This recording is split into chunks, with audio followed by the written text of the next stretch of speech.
Thank you for joining me here tonight for your weekly Trump report on the things that bother me. Every week we peel back the curtain, not just on the politics, but on the performance. Because what we're witnessing right now isn't just governance. It's theater. A nation caught between truth and illusion, power and spectacle, democracy and the echo of something darker. This isn't the old America of quiet deals and backroom handshakes. This is the era of the broadcast presidency, where every decree is a headline, every social post a spark, every moment designed to dominate your attention. Donald Trump has become both the architect and the audience of his own empire, reshaping institutions through sheer force of personality, while the rest of us stand in the debris, trying to make sense of what's real and what's staged.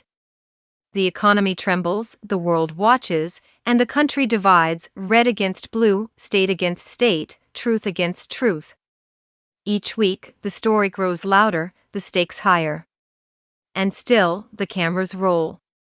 So tonight, we're not just recapping events, we're dissecting the anatomy of power, how it's used, how it's sold, and how it's breaking the system that built it. Because whether you love him, fear him, or simply can't look away, Donald Trump remains the gravitational center of a country, spinning faster out of control by the day. And as long as the lightning keeps flashing, as long as the spectacle continues, we'll be here to document it, to analyze it, and to ask the one question that never stops bothering us. What happens when the show becomes the system? This is the Trump Report for September 29th through October 5th, 2025. This was a week where power flexed its muscles. Where symbolism, spectacle, and outright assertion collided with legal limits, public dissent, and the fragile seams of democracy. Donald Trump marched through the hours with grand gestures, military deployments, peace talks, media posturing, as if he were both the general and the showman. But behind every bombastic headline lies questions: how far can one man push limits before the system pushes back? When does spectacle erode legitimacy rather than reinforce it? This week, we saw those fault lines widen, in courts, on social media, across borders, and inside the American psyche. Let's walk through each day. Monday. The week opens amid the federal government shutdown. Republicans and Speaker Johnson publicly insist there's nothing to negotiate with Democrats, insisting responsibility lies entirely with the other side. Shutdown drama has become a recurring political theater. Trump allows his congressional allies to carry the public-facing blame. But each shutdown damages public trust in government and in executive control. The lack of tangible resolution forces him to rely more on spectacle and extra-governmental assertions to distract. Tuesday. No homage or Trump-specific flashpoint reported in the news cycle, public record silence is notable. A quiet day is strategic. In high-intensity weeks, Trump often wedges breather days so contrast and escalation the next day feel more dramatic. His base is held in suspense, critics strain to guess what's next. Wednesday. Reports emerge that the Trump administration is being sued by Chicago and Illinois over the deployment of National Guard troops to Chicago, calling the move unlawful. Every domestic military deployment inside U.S. territory puts him in a delicate dance with the Constitution. By pushing into city politics and state-level resistance, he gambles on public safety optics but risks legal rebuke and state-federal standoffs. These lawsuits can bleed energy, raise courts as counterweights, and force Trump to defend power rather than just wield it. Thursday. A federal judge blocks Trump's deployment of any National Guard units to Oregon, following efforts to use California's Guard in Portland. The judiciary is pushing back. When courts issue restraining orders, even temporarily, it's more than procedural resistance, it's a check on assertion. For Trump's playbook, setbacks like this expose the limits of raw power in a constitutional system. If enough courts constrict his actions, spectacle alone won't hold. Friday.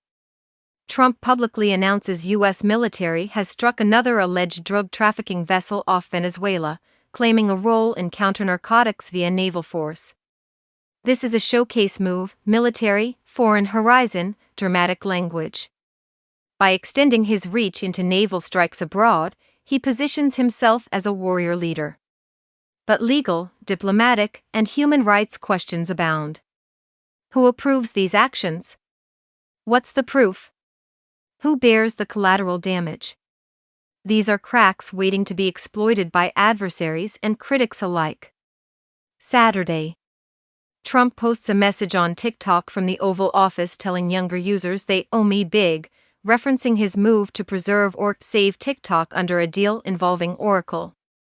He's not just speaking to traditional voters, he's staking a claim in media culture and youth influence. This move is part performance marketing, part political branding. But it also reflects desperation. When institutional power is contested, control over platforms becomes battlefield. The more he courts the digital native, the more he invites critique about authenticity, algorithms, and PR over substance. Sunday. Trump declares that peace negotiations between Israel and Hamas in Egypt are advancing rapidly, urging all parties to move fast. He expects the first phase completed this week. Foreign policy plus hostage diplomacy equals high-risk prestige. If a deal succeeds, it becomes a legacy moment. If it fails, the blowback will be immense. He's promised speed, outcomes, and moral weight. He's managing expectations early. And by publicly pushing speed, he sets a frame. Delay is failure, not complexity. What it all means. 1. Power projection over governance. Spectacle is Trump's tool when institutional control is challenged. Military strikes, deployments, platform dominance, these are signals of strength more than refined policy. 2. Judicial v. state resistance will mount. Restraining orders, lawsuits, state pushback, they're not just words. They are structural breaks. Trump must increasingly claim coercive authority against checks, which escalates institutional conflict. 3. Foreign policy as showpiece. The Gaza-Hamas negotiations frame Trump as peacebroker, not isolationist. He's betting big on delivering hostages freed or ceasefire momentum. But this is a gamble. The complexity of Middle East politics is often incompatible with fast public timelines. 4. Weaponizing the youth and media platforms. His TikTok gambit shows he knows the war isn't just in Washington, it's on digital terrain. Dominance over algorithm, narrative, platform access, these will be key battlegrounds.